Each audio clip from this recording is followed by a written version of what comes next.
हम सबके साथ अक्सर ऐसा होता है ना। जिंदगी में कुछ बहुत बड़ा करने के सपने हैं, जबरदस्त लक्ष्य हैं, लेकिन जब असल में उन पर काम करने की बारी आती है तो हम खुद को वहीं का वहीं अटका हुआ पाते हैं। आज की इस खास चर्चा में आपका स्वागत है। आज हम बात करने वाले हैं द ग्रेटेस्ट कमबैक के बारे में, यानी कैसे एक सुस्त और पैसिव जिंदगी से बाहर निकलकर लेजर फोकस एग्जीक्यूशन की तरफ बढ़ा जाए। देखिए, ये कोई आम मोटिवेशनल भाषण नहीं है, बल्कि एक पक्का प्रैक्टिकल ब्लूप्रिंट है। तो चलिए, बिना किसी देरी के सीधे मुद्दे पर आते हैं। अब जरा इस बात पर गौर कीजिए, ये एक बहुत बड़ा सवाल है कि जब हमें बिल्कुल पता है कि क्या करना है, तो भी हमारी जिंदगी में बदलाव क्यों नहीं आता। हम ना जाने कितनी सेल्फ हेल्प किताबें पढ़ चुके हैं, रोज मोटिवेशनल वीडियो देखते हैं, हमें मालूम है कि मेहनत करनी है, जल्दी उठना है, फिर भी कुछ बदलता क्यों नहीं। सच बताऊं तो सिर्फ जानकारी इकट्ठा करने से हमें एक झूठी तसल्ली मिलती है कि हम कुछ कर रहे हैं, जबकि असल में हम बस वहीं खड़े होते हैं। बदलाव लाने के लिए सिर्फ पता होना काफी नहीं है, हमें समस्या की जड़ तक जाना होगा। तो चलिए गहराई में उतरते हैं और देखते हैं कि विज्ञान हमारी इस रुकी हुई जिंदगी के बारे में हमें क्या सिखा सकता है। स्कूल में न्यूटन का पहला नियम तो हम सब ने पढ़ा है ना। कोई भी चीज अगर रुकी हुई है तो वो रुकी ही रहेगी, और अगर चल रही है तो उसी रफ्तार से चलती रहेगी जब तक उस पर बाहर से कोई जोर या एक्सटर्नल फोर्स ना लगाया जाए। अब दिलचस्प बात यह है कि ये सिर्फ फिजिक्स का नियम नहीं है, ये हमारे इंसानी दिमाग और हमारे मोटिवेशन का भी सबसे सटीक नियम है। अगर हमारी जिंदगी अभी सुस्त चल रही है तो हमारा दिमाग उसी रेस्ट मोड में रहना चाहता है। इस जकड़न को तोड़ने के लिए हमें एक जबरदस्त झटके की जरूरत होती है। अब आप शायद सोचें, अरे हम रुके हुए कहाँ हैं, दिन भर तो भाग दौड़ मची रहती है। बस यहीं पर एंट्री होती है नेगेटिव इनर्शिया की। सच्चाई यह है कि 99% लोग लगातार मोशन में हैं। वो चल तो रहे हैं, लेकिन वो असंतोष और निराशा के एक अंतहीन लूप में गोल गोल घूम रहे हैं। हमने अपनी जिंदगी में इतनी सारी फालतू चीजों को भर लिया है कि असली अहमियत वाली चीजें कहीं खो गई हैं। और सबसे बुरी बात, भीड़ ने इस बिना मंजिल वाली दौड़ को नॉर्मल मान लिया है।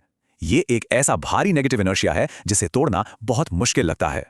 आखिर हम इस नेगेटिव इनर्शिया के जाल में फंसते कैसे हैं, इसे समझने के लिए जरा इतिहास के पन्नों को पलटते हैं। ट्रॉय की कहानी इतिहास की सबसे मशहूर कहानियों में से एक है। ग्रीक सेना महीनों तक ट्रॉय के मजबूत किले को नहीं तोड़ पाई। फिर उन्होंने एक जबरदस्त चाल चली। उन्होंने एक बेहद खूबसूरत लकड़ी का घोड़ा किले के बाहर छोड़ दिया। ट्रॉय के लोगों ने सोचा ये कोई तोहफा है, और खुश होकर उस आकर्षक घोड़े को अपने शहर के अंदर ले आए। लेकिन रात के अंधेरे में क्या हुआ? उस खोखले घोड़े के अंदर छिपे ग्रीक सैनिकों ने बाहर निकलकर पूरे शहर को तबाह कर दिया। हमारा दिमाग भी बिल्कुल इसी तरह काम करता है। हम आकर्षक दिखने वाली डिस्ट्रैक्शंस को अपने दिमाग में घुसने देते हैं, ये जाने बिना कि वो अंदर से हमें खोखला कर देंगे। इस बात को द मैट्रिक्स फिल्म के एक बहुत ही बेहतरीन सीन से समझते हैं। एक तरफ वो खूबसूरत लाल ड्रेस वाली महिला है जो तुरंत आपका ध्यान खींचती है, लेकिन जब पलक झपकाकर उसकी असलियत देखी जाती है तो वो एक हथियारबंद एजेंट निकलती है जो आपकी जान लेना चाहती है। आज के समय में हर वो डिस्ट्रैक्शन जो बहुत अच्छा लगता है, चाहे वो घंटों सोशल मीडिया पर स्क्रॉल करना हो या कोई और सस्ती आदत, वो असल में एक ट्रैप है। वो आपके भविष्य को चुराने वाला एक छिपा हुआ दुश्मन है। तो भाई, अब सबसे बड़ा सवाल, इस ट्रैप से बचा कैसे जाए? इसका समाधान है अपनी पूरी पहचान को बदल डालना, एक नई मेंटालिटी अपनाना। देखिए, आम भीड़ और एक असली वॉरियर यानी योद्धा की सोच में जमीन आसमान का फर्क होता है। भीड़ हमेशा आराम ढूंढती है, उसे तुरंत मिलने वाला सस्ता डोपामाइन चाहिए। लेकिन एक वॉरियर, वो जानबूझकर मुश्किल रास्ते चुनता है। वो सुबह तब उठता है जब बाकी दुनिया सो रही होती है। वो तुरंत मिलने वाली खुशी को ठुकरा देता है ताकि उसे बाद में एक सच्ची और स्थायी संतुष्टि मिल सके। सबसे अहम बात, जो काम 99% लोग करने से भागते हैं, एक योद्धा उसी काम में अपना मजा ढूंढ लेता है। अब इस योद्धा वाली सोच को अपने अंदर कैसे लाया जाए? इसके लिए हमें अपने खुद के दिमाग के सिस्टम को हैक करना होगा। असल में हमारा दिमाग हमारे साथ एक बहुत बड़ा खेल खेलता है। जब हम रील स्क्रॉल करते हैं या जंक फूड खाते हैं तो हमें तुरंत खुशी या प्लेजर मिलता है, लेकिन इसका लॉन्ग टर्म रिजल्ट क्या है? एक लंबा दर्द और पछतावा। इसके बिल्कुल उलट, जब हम जिम जाते हैं या घंटों पढ़ाई करते हैं तो शुरू में दर्द और बोरियत होती है, लेकिन लंबे समय बाद इसका रिजल्ट एक विशाल और स्थायी खुशी होती है। तो जिसे हम तुरंत मिलने वाली खुशी समझते हैं, वो असल में छिपा हुआ दर्द है। हमें बस इस गणित को दिमाग में उल्टाना है। आदतों को बदलने का एक बहुत ही साफ ब्लूप्रिंट है। सबसे पहले अपनी किसी एक बुरी आदत को पहचानिए, फिर अपने दिमाग में उसे सीधे दर्द और असफलता से जोड़ दीजिए। खुद को याद दिलाइए कि इसे करने के बाद हमेशा कैसा पछतावा होता है। इसके बाद एक अच्छी आदत चुनिए और उसे सफलता और पॉजिटिविटी के साथ जोड़िए। जब आपके दिमाग को यह समझ आ जाएगा कि असली मजा तो मेहनत करने में है, तो मुश्किल फैसले लेना आपके लिए बच्चों का खेल बन जाएगा। लेकिन ठहरिए, इस रास्ते में एक और बहुत बड़ा जाल बिछा है, एक ऐसा जाल जिसमें आज हम सब कहीं ना कहीं फंसे हुए हैं। इतिहास के इन दो मशहूर चेहरों पर जरा गौर करते हैं। सर फ्रांसिस गाल्टन एक जीनियस थे, उनका आईक्यू बहुत ज्यादा था, लेकिन उनके साथ दिक्कत यह थी कि उनका फोकस पूरी तरह बिखरा हुआ था। वो बार बार अपना काम बदलते रहे। नतीजा, आज उन्हें बहुत ही कम लोग जानते हैं।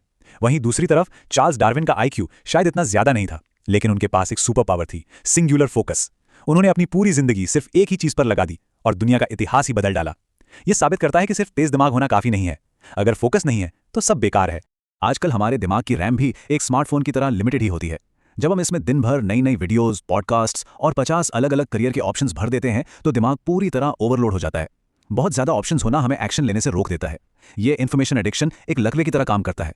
इंसान बस स्क्रीन घूरता रहता है, सोचता रहता है और करता कुछ नहीं। तो फिर इस लकवे से बाहर कैसे आए? जब इतनी सारी जानकारी हमें कंफ्यूज कर रही है, तो आखिर एक सही लक्ष्य पाया कैसे जाता है? हम कैसे तय करें कि हमें क्या करना है?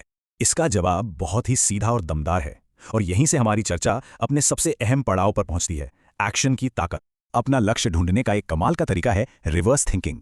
सबसे पहले अपनी 5 से 10 दिलचस्पियों की एक लिस्ट बनाइए और फिर सख्ती से उनमें से सिर्फ 1 या 2 को चुन लीजिए। और इसके बाद आता है सबसे जरूरी कदम, मैसी एक्शन लेना। इसका मतलब है परफेक्शन का इंतजार किए बिना बस काम शुरू कर देना।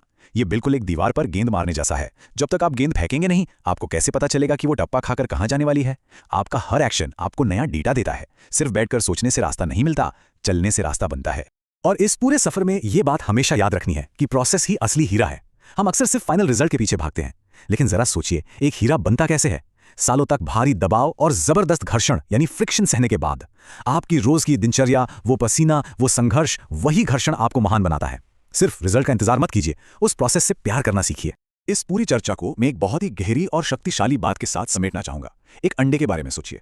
अगर एक अंडा बाहर के किसी दबाव से टूटता है तो जिंदगी खत्म हो जाती है, लेकिन अगर वही अंडा अंदर के जोर से टूटता है तो एक नई जिंदगी की शुरुआत होती है। कोई भी महान बदलाव बाहर से नहीं थोपा जा सकता। अगर हालात और वक्त ने आपको बदलने पर मजबूर किया तो सिर्फ दर्द होगा। सच्ची महानता और असली बदलाव हमेशा हमारे भीतर से ही जन्म लेता है। अब आखिर में सिर्फ एक ही सवाल बचता है, क्या आप समय की मार और दर्द के जरिए मजबूर होकर बदलेंगे, या आज इसी वक्त अपने भीतर से उस बदलाव को चुनने का फैसला करेंगे? एक पैसिव जिंदगी से बाहर निकलकर दमदार एक्शन लेने की ताकत आपके अपने हाथों में है। मुझे पूरी उम्मीद है कि इस चर्चा से आपको वो स्पार्क मिला होगा जिसकी आपको तलाश थी। अब ज्यादा सोचने का नहीं, एक्शन लेने का समय है। अगली बार तक के लिए अपना ख्याल रखें और आगे बढ़ते रहें।